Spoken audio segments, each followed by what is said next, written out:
తెలంగాణ నేత్రం TV news కి స్వాగతం. రైతుల కళ్ళాల్లో ఆనందమే కాంగ్రెస్ ప్రభుత్వ ధ్యేయమని ఎమ్మెల్యే మక్కాన్ సింగ్ రాజ్ ఠాకూర్ అన్నారు. జనగామ 9వ డివిజన్లో కొనుగోలు కేంద్రాలను ప్రారంభించి ఈ సందర్భంగా ఎమ్మెల్యే రాజ్ ఠాకూర్ మాట్లాడుతూ ధాన్యంలో ఎలాంటి కటింగ్ లేకుండా కేంద్రాల ద్వారా మద్దతు ధరకు కొనుగోలు చేస్తామని భరోసా ఇచ్చారు. సన్న ధాన్యానికి క్వింటాకు 500 బోనస్ చెల్లిస్తామని రైతులు భరోసాగా ఉండాలని తెలిపారు.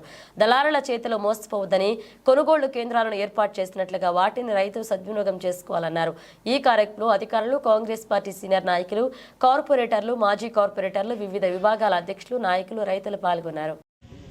రామగుండం నియోజకవర్గంలో ప్యాడీకి సంబంధించినటువంటి కేంద్రాలన్నీ కూడా ఈరోజు పెద్ద ఎత్తున ప్రారంభించుకోవడం జరిగింది. ఇలా రైతు ముఖాన చిరునవ్వు చూడడం, రైతును ఆదుకోవడం, అన్నం బట్టే రైతును సంతోషంగా ఉంచుతూ వారు ఇతరులకు సాయం చేసే స్థితిలో తీసుకురావాలని ఈ ప్రభుత్వ లక్ష్యం. రైతు రుణమాఫీ 2 లక్షల వరకు చేసే కార్యక్రమం ఇంకా కొనసాగుతుంది. పూర్తిగా ఖచ్చితంగా పూర్తి చేస్తాం. అది మా బాధ్యత.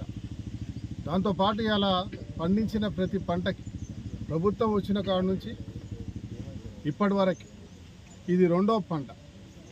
పోయినసారి జరిగినటువంటి ఒక్క గింజ కూడా కట్ కాకుండా పండించిన పంటకు ధర కలిగిస్తూ ప్రభుత్వం పూర్తి స్థాయిలో కొన్నాం.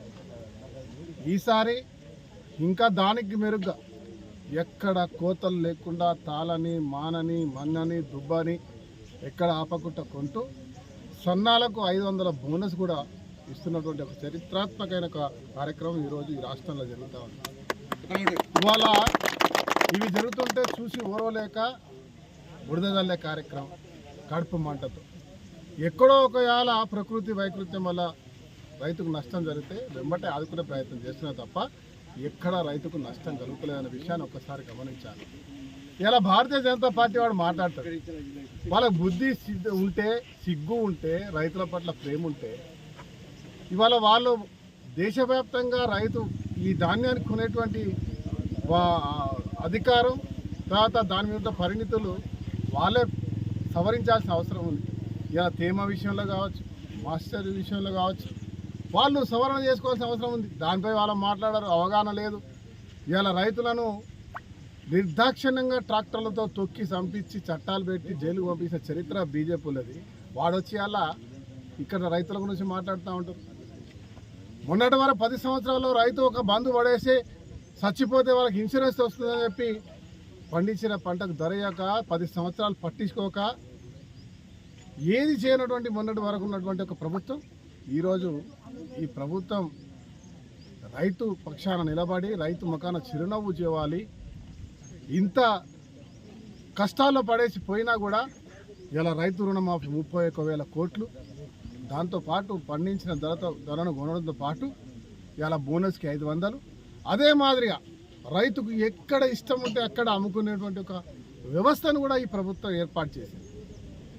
మిల్లర్లు ముందే వచ్చి కొంటారంటే పచ్చిగున్నప్పుడు ధాన్యాన్ని ₹1 ఎక్కువ వస్తుందంటే ఎక్కడైనా అమ్ముకోమని చెప్తా ఉన్నాం. లేదా ఎక్స్పోర్ట్ చేస్తే ఇంకా డబ్బు వస్తుందంటే కూడా అమ్ముకునేటువంటి స్వేచ్ఛను ఇచ్చినాం. ఎక్కడ ఇబ్బంది పెడతలేము. ఎవరైతే మిల్లర్లు ఇబ్బంది పెడుతున్నారో ఆ మిల్లర్లను కఠినమైనటువంటి నిర్ణయం తీసుకునే విధంగా ఇలా ప్రభుత్వం ముందుకు పోతూ వారికి కూడా కావాల్సిన బకాయిలు అన్నిటితో పాటు అన్ని రకాల వ్యవస్థను ఏర్పాటు చేసి రైతుకు ఆదుకునే ప్రయత్నం చేయడం తప్ప ఇంకో కార్యాచరణ జరుగుతలేదు. ఇలా రైతు 98%, 99% పూర్తిగా ఈ ప్రభుత్వం మన ప్రభుత్వం, ఇది రైతు సంక్షేమం కోరుకునే ప్రభుత్వం. రేవంత్ రెడ్డి కాంగ్రెస్ ప్రభుత్వం ఇవాళ రైతుకు మంచి చేస్తుందని ఒక బలమైన విశ్వాసంతో ముందుకు వస్తున్నారు. రైతుకు నేను మళ్ళీ భరోసా ఇస్తాను. ముఖ్యంగా రామగుండం నియోజకవర్గంలో ఇలా అన్ని గ్రామాల్లో గతంలో సాగునీరు లేకుండా ఇలా సాగునీరు 2-3 నెలల్లో ప్రతి ప్రాంతానికి వచ్చేటువంటి కార్యక్రమంతో పాటు ఒక ఆదర్శంగా మండలాలుగా తీర్చిద్దే విషయానికి ప్రయత్నం జరుగుతూ ఉంది. ఒక సంకల్పంతో ముందుకు పోతా ఉన్నాం. రైతు ముఖాన చిరునవ్వు చూడడం, రైతు తన కుటుంబంతో పాటు ఇంకొకరికి సాయం చేసే పరిస్థితులు తీసుకురావడమే ఈ రాష్ట్ర ప్రభుత్వం యొక్క ధ్యేయం అనే విషయాన్ని మీ ద్వారా తెలియజేస్తూ రైతులందరికీ కూడా శుభాకాంక్షలు తెలియజేస్తున్నాను.